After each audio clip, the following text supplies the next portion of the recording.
Laios, ancien roi de Thèbes, avait eu un fils avec Jocaste, son épouse. Oedipe, malheureusement, les oracles avaient prophétisé que si l'enfant vivait, il tuerait son père et aurait une descendance avec sa mère. C'est pourquoi Laios et Jocaste décidèrent de tuer l'enfant. Jocaste le confia à un valet qui, incapable de tuer l'enfant, finit par le donner à un pâtre. Oedipe grandit avec des parents adoptifs, sans jamais rien savoir. Un soir, un inconnu un peu ivre insinua le doute. Il révéla une partie de l'oracle à Oedipe, qui alla immédiatement consulter la Pythie. Il choisit alors de fuir ses parents. Lorsqu'il arriva à Thèbes, il tua un inconnu, sans savoir que c'était en fait Laios. Puis, ayant réussi à répondre à l'énigme du Sphinx, il fut récompensé en devenant roi de Thèbes et put épouser Jocaste. Voici Oedipe, roi de Thèbes, qui a envoyé son beau-frère Créon consulter les oracles pour comprendre pourquoi la peste s'est abattue sur la ville.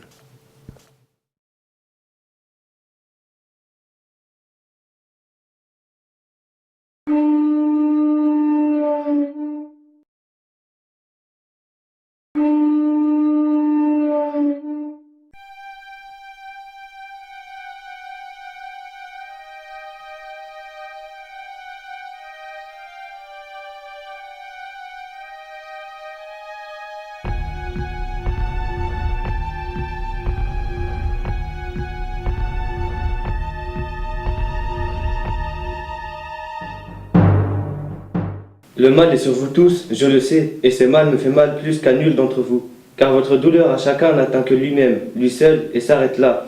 Mais moi, mon cœur gémit sur la cité, et sur vous, et sur moi-même, tout ensemble. Vous venez m'alerter, mais j'ai déjà versé bien des pleurs, sachez-le. Après mûre réflexion, j'ai délégué Créon, mon beau-frère, auprès d'Apollon. Je l'ai chargé de s'acquérir des actes ou des paroles par lesquelles je sauverai la cité. Dès son retour, je serai criminel de ne pas agir en tout point selon les révélations du Dieu. Prince, mon frère d'alliance, que nous apportes-tu? Je vais dire ce que m'a fait savoir le Dieu. Apollon nous enjoint, ce pays entretenant sur son sol une souillure criminelle d'éliminer celle-ci. De quoi s'agit-il? Nous avions naguère ici Laios pour roi. Oui, je sais, mais par oui dire, je ne l'ai jamais rencontré. C'est de sa mort qu'il s'agit, que l'on punisse ces assassins, que quelqu'un s'en charge. Où Laios a-t-il été assassiné? Chez lui? À la campagne? À l'étranger? Il nous avait quittés pour un pèlerinage. De ce voyage, il n'est jamais plus revenu. Tous sont morts, sauf un. Il n'a rien pu expliquer, sauf un seul détail. Des brigands, affirmait-il, ont fondu sur Laios. Le meurtre ne fut pas un coup de force d'un individu isolé. Bien des bras s'y sont mis. Je ferai la lumière. Ainsi, me verrez-vous lutter moi-même à vos côtés et infliger châtiment au crime pour notre sol en même temps que pour le Dieu? Dites-vous bien que j'irai jusqu'au bout. Oui, nous réussirons ou bien nous périrons.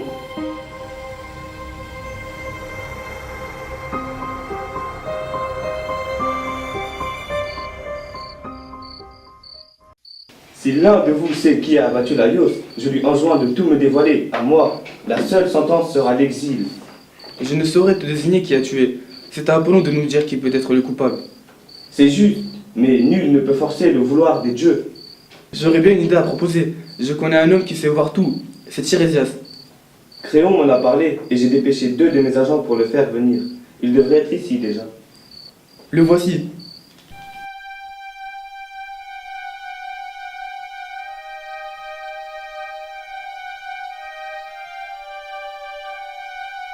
Oh, toi qui pénètres tous les secrets, Tirésias, ceux qui se cachent aux cieux et ceux qui rampent sur la terre, tu as beau être sans regard, tu es éclairé sur le mal qui hante notre cité. Hélas, quelle terrible donc la clairvoyance.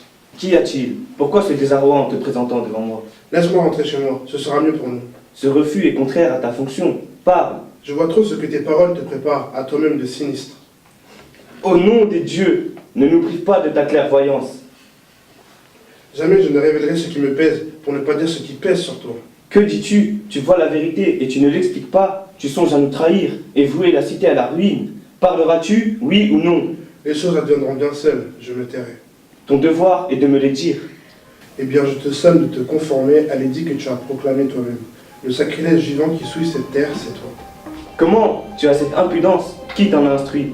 Ton art en est bien incapable. Répète que je saisisse mieux. Allons, répète. L'assassin de cet homme, celui que tu cherches, je te le dis, c'est toi. Peut-on tolérer les énormités de cet individu? C'est de Créon ou de toi tout ce roman-là. Va-t'en. Je me retire, mais je te laisse la réponse pour laquelle je suis venu. En vérité, je te le dis, cet homme que tu cherches est ici.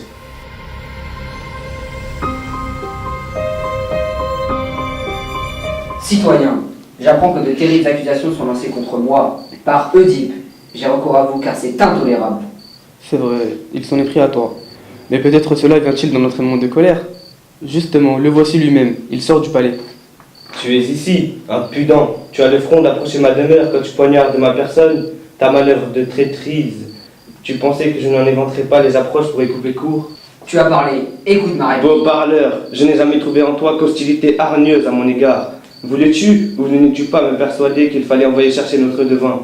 Oui, et cela, je le maintiens encore et toujours. Il est de connivence avec toi, sans quoi jamais il n'aurait dit que le meurtrier de Laios, c'est moi. Il dit cela, c'est ton affaire, mais moi je me maintiens en droit de t'interroger de même. Voyons, tu as épousé ma sœur et tu gouvernes ici avec elle. Tout ce qu'elle désire, elle l'obtient de moi. Et moi, ne suis-je pas en tierce à partager nos prérogatives? Ah, c'est là qu'éclate la perfidie de ton amitié. Non pas, si seulement tu te rendais compte de ma situation. Je suis ainsi fait que j'aspire moins à être roi qu'à vivre en roi. Si je régnais moi-même, il y a bien des choses que je ferais contre mon gré. Je ne suis pas assez égaré pour pouvoir souhaiter d'autres honneurs que ceux où je trouve mon profit. Rends-toi, Delphes, renseigne-toi sur l'oracle, pour savoir si mon rapport a été exact. Ne t'hypnotise pas sur un vague soupçon pour m'accuser. Rejeter un ami sans reproche, c'est comme s'amputer de sa propre vie. Avec le temps, tu connaîtras ce qu'il en est exactement de cette affaire, car l'innocence ne s'éclaire qu'avec le temps. Tu ne te laisseras donc ni fléchir ni convaincre? Il faut quand même que je sois le maître. Non pas, si tu es un mauvais maître. Tel, tu l'entends? Malheureux, quel absurde absurde invective, qu'avez-vous? Ma sœur, c'est horrible ce qu'Oedipe se croit en droit de me faire, me chasser hors de ma patrie, ou m'arrêter et me mettre à mort. C'est que je l'ai pris à se conduire d'une façon atroce contre ma personne. Ah, puissais-je périr sous ma propre malédiction, si j'ai rien fait contre toi de ce que tu me reproches. Au nom des dieux, Oedipe, laisse-toi convaincre à ce cri, par égard pour ce serment fait à la face des dieux. Consens, par bon vouloir et par saine raison, sire, je t'en supplie. En quoi donc veux-tu que je cède? L'ami si hautement juré, épargne-lui d'être jamais l'objet d'un greffe qui le déshonore. Ah, ce que tu requiers, c'est ma mort ou c'est mon exil? Mais le tourment de voir notre pays se perdre me mord le cœur. Soit qu'il s'en aille, même si cela doit me coûter. Lui, où qu'il soit, il n'aura que ma haine. Tu cèdes, mais on voit bien que tu restes haineux. On te verra accablé une fois ta colère tombée. Hors d'ici. Je pars, de toi, je suis méconnu, mais devant eux, je ne suis pas diminué. De quoi donc s'agissait-il? Je veux savoir ce qui a bouleversé à ce point ta fureur. C'est Créon, ce qu'il a tramé contre moi. Quoi donc? Qu'est-ce qui vous dévise? Le meurtrier de Laios, il prétend que le coupable, c'est moi. Comment cela? C'est un devin, une canaille qu'il a pris pour porte-parole. Voilà donc ce qui te tourmente? Eh bien, n'y pense plus. Un oracle parvint jadis à Laios, son destin devait être de périr de la main d'un enfant qui naîtrait de moi. Or, Laios a été tué par des brigands à la croisée de deux grandes routes. Ai-je bien entendu? Laios aurait été abattu à la fourche de deux grands routes. Oui, c'est ce que l'on dit. Allait-il en petit équipage ou avec une nombreuse escorte? Ils étaient 5 en tout. Ah, voilà qui achève de tout éclairer. Mais qui donc vous a raconté tout cela? Un valet qui revint, le seul qui en soit réchappé. Serait-il possible de le rappeler ici, d'urgence? On peut le faire, mais pourquoi? J'ai peur d'avoir bien mal mesuré mes paroles. Voilà pourquoi je tiens à le voir. Si sa version s'avère conforme à la tienne, je serai hors de cause. Mais qu'ai-je donc dit de saillant? Ce sont des brigands, selon lui, qui ont assassiné Laios.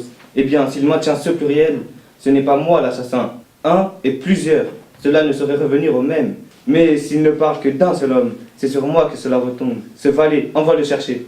Eh bien, soit, il viendra. Rentrons dans le palais. Je mérite bien aussi d'apprendre ce qui te pèse au fond du cœur.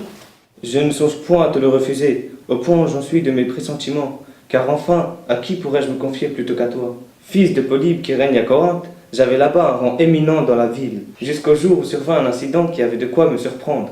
Voici, au cours d'un souper, un homme qui avait trop bu s'en prend à moi dans son vin et me traite d'enfant supposé. J'en ai eu lourd sur le cœur.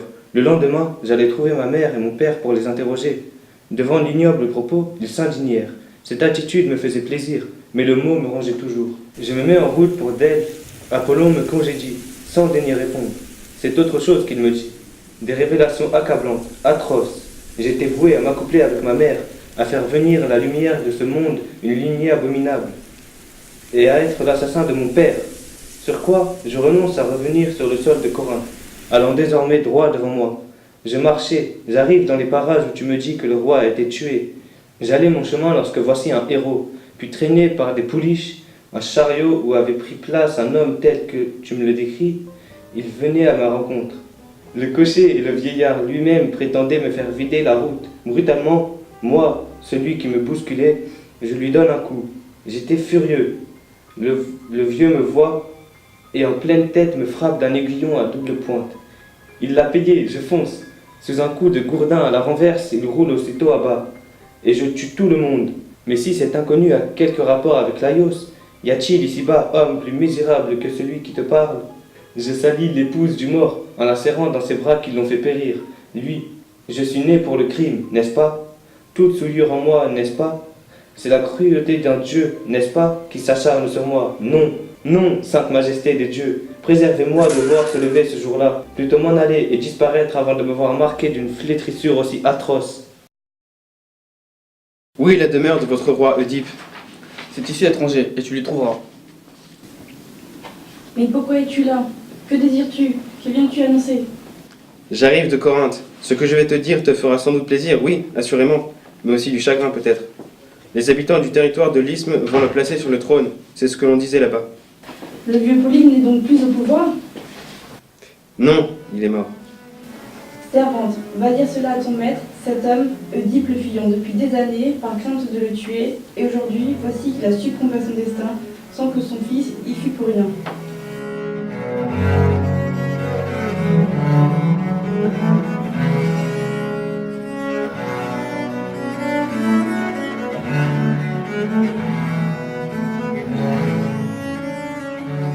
Jocaste, ma bien chère épouse, pourquoi m'as-tu fait venir ici?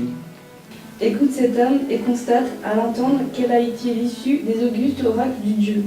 Il vient de Corinthe, il apporte des nouvelles de ton père, il est mort. Étranger, parle toi-même, explique-moi. S'il me faut livrer la nouvelle d'emblée et sans détour, sache-le, la mort l'a emporté. Victime d'un attentat? Une chiquenaude suffit à coucher un vieux corps. Je le vois, c'est à une maladie qu'il a succombé, le malheureux. Et son grand âge aussi. Femme, je devais tuer mon père, le voilà mort, et moi, je suis ici. Les oracles auxquels je me heurtais, il les a emportés avec lui. Ils ne valaient rien. C'est bien ce que je te disais déjà, moi et depuis longtemps. Je l'affirmais, mais l'effroi m'égarait. À présent, ne viens plus t'encombrer le cœur de tout cela. Mais pour ma mère, cette crainte-là, je la garde. Pourquoi s'effrayer? On ne peut rien prévoir exactement. Tout cela serait bel et bon si ma mère n'était plus en vie. Mais elle est vivante. Il est de toute nécessité que je garde des craintes. Quel immense éclaircie, pourtant, de savoir ton père au tombeau. Immense, mais c'est la vivante qui me fait peur. Mais de quelle femme parlez-vous? Mérope, celle que Polybe avait pour compagne. Apollon m'a dit un jour que j'étais voué à m'unir à ma propre mère. C'est donc cette crainte-là qui te maintient expatrié? Tu fais fausse route, c'est évident. Si c'est pour ces motifs que tu évites de rentrer chez toi, Polybe n'était pour rien dans ta naissance. Tu étais un don, jadis reçu de mes mains. M'avais-tu acheté ou trouvé pour lui faire ainsi un cadeau de moi?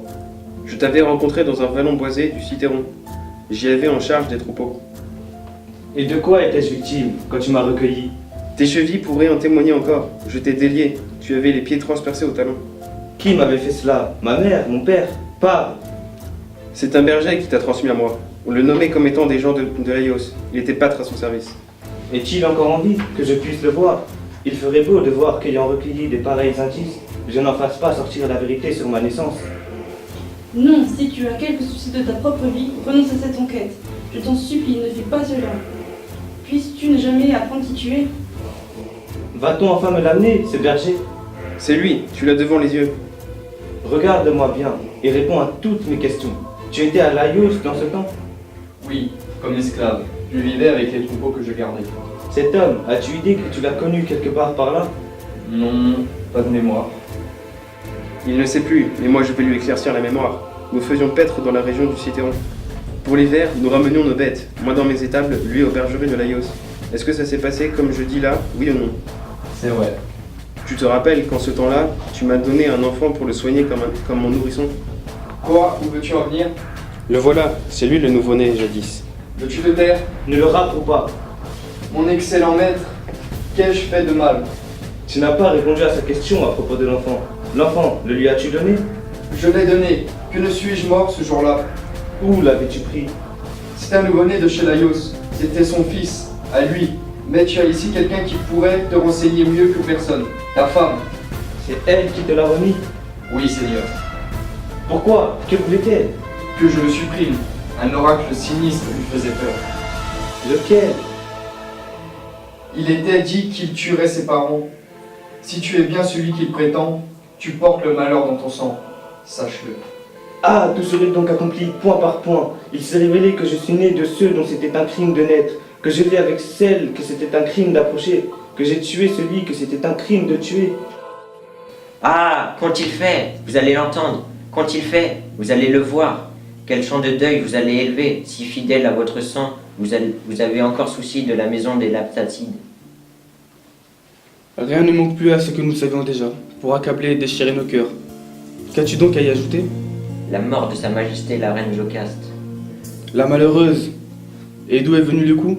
D'elle-même sur elle-même. À peine eut-elle traversé le vestibule pour entrer, qu'elle se précipita vers le lit conjugal en s'arrachant à deux mains les cheveux. Elle entre, claque la porte pour s'enfermer, invoque Laios. Elle lui parle, elle rappelle cette naissance qui a causé sa mort à lui. Et elle pleurait la couche où elle avait enfanté son mari, un mari et des enfants de son enfant. Après cela, comment a-t-elle péri? Je ne sais plus. On entend des cris, c'était Oedipe. Il fait irruption, lance un hurlement affreux, et comme s'il avait eu quelqu'un pour le conduire, il fonce sur les vantaux de la porte, pèse sur le verrou et se rue dans la chambre. Là, oui, pendant, nous avons aperçu Jocaste balancé au bout d'un lacet tressé qui l'étranglait. Et alors, quelle chose atroce, ce qui nous restait à voir. Il lui arrache les agrafes d'or qui ornaient ses vêtements, les brandit et en frappe dans leurs orbites ses propres yeux. Il se frappait les yeux en levant les paupières, rouges, le sang giclait sur ses prunelles, sur sa barbe. Hélas, hélas, malheur à moi, destin maudit, où donc es-tu venu t'abattre? Ah, c'est atroce ce que tu as fait. Comment as-tu pris sur toi de brûler ainsi ton regard? Qui t'a poussé? Quel dieu? Ce fut Apollon qui lança les mots que voici, les mots sur moi que voici, sur moi ces horreurs. Mais la main est la seule qui m'a frappé, c'est bien la mienne. Que m'était-il donné de voir qu'il pût m'être donné de chérir? Maudit soit ce berger qui a délivré mes pieds de l'entrave d'un garrot barbare. Ah, si j'étais mort ce jour-là, je n'en serais pas venu à être l'assassin de mon père et l'époux de celle à qui j'ai dû le jour.